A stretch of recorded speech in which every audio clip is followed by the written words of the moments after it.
Bonjour, bienvenue à ce Big Bang Santé édition 2019. Que faire des données de santé?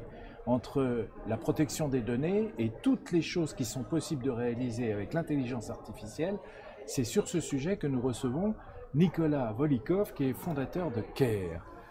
Alors, Nicolas, vous êtes diplômé de Sciences Po et d'HEC. Déjà, vous avez un parcours quand même assez corsiqué, va-t-on dire. Plusieurs années passées au sein de grands groupes tels que L'Oréal, Sodexo ou Deutsche Telekom. Vous avez fondé Dailymotion en 2005 avant de rejoindre Metic en 2006. À partir de 2008, vous occupez plusieurs postes de direction générale au sein de l'International SOS, leader mondial de l'assistance médicale. Vous cofondez CARE en 2017. Alors, un an après la mise en place des téléconsultations médicales remboursées, quel bilan peut-on en tirer? Un bilan, par définition, il est équilibré. Vous vous rappelez de la phrase de Georges Marchais, le bilan de l'URSS est globalement positif 2 ans avant la chute du mur de Berlin. Donc le bilan, il y a du bon et du moins bon.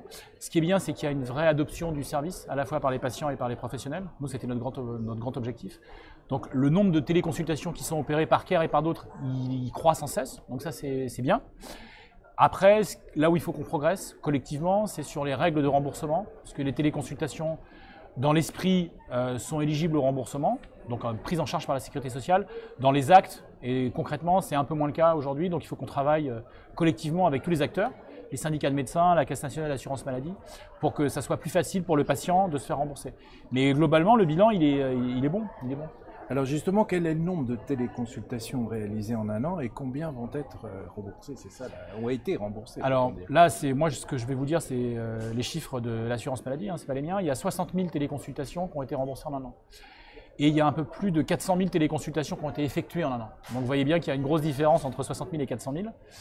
Et donc les 340 000 autres, elles ont été opérées par des acteurs divers, dont CARE, et elles peuvent être prises en charge par des mutuelles, mais en tout cas elles n'ont pas été prises en charge par l'assurance maladie, pour les raisons que j'évoquais en introduction. Alors quelles sont les personnes qui font appel à la téléconsultation? Le patient type, d'abord il n'y a pas de patient type, il n'y a pas un archétype qui émerge au détriment des autres.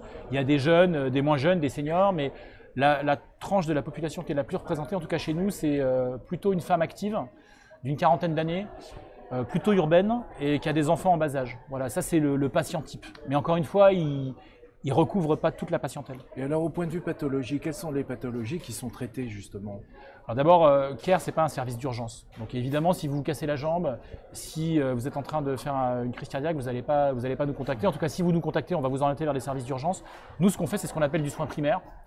Donc c'est soit par exemple du renouvellement de traitement ou des visites qui se font donc à distance, qui ne nécessitent pas d'examen clinique, soit des symptômes tels que, alors, le symptôme qui revient le plus souvent chez nous, c'est par exemple la cystite, enfin l'infection urinaire.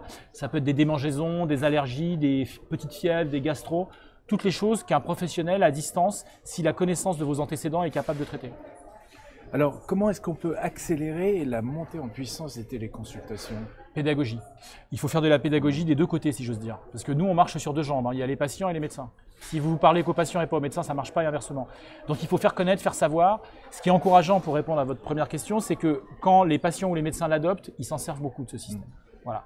Donc en fait, ce qui est très compliqué, c'est de déclencher l'adoption. Et pour ça, il faut être capable de rencontrer des professionnels et de parler au plus grand nombre des patients. Voilà. Et alors, quel est le potentiel des téléconsultations en France avec toute la problématique des zones blanches, des déserts médicaux, mais aussi des déserts numériques? La double peine, comme le rappelait Guillaume de Duras à l'occasion de son événement récent. Absolument. Quand vous interrogez les professionnels, donc médecins, et nous on le fait souvent, ils vous disent qu'ils pensent qu'entre 20 et 30% de leurs actes pourraient être réalisés à distance. Quand vous interrogez les patients ils vous disent qu'entre 50 et 60% des actes pourraient se faire à distance et qu'ils n'auraient pas besoin d'aller chez leur médecin. Je pense que la vérité elle est entre les deux. Donc le potentiel il est énorme. Il y a 400 millions de consultations par an en France. Si vous vous dites qu'entre 20 et 40% peuvent être réalisés à distance, vous voyez, ça fait tout de suite des chiffres importants. Voilà. Et quand on regarde les pays qui sont un peu plus mûrs que la France sur cette pratique, la Scandinavie, la Suisse, les États-Unis, c'est à peu près la proportion d'actes qui sont réalisés à distance. Donc le potentiel il est gigantesque. Merci beaucoup. Et bien voilà, c'était donc Nicolas Volikov qui est le fondateur de CARE. Donc à une prochaine interview bientôt. Merci.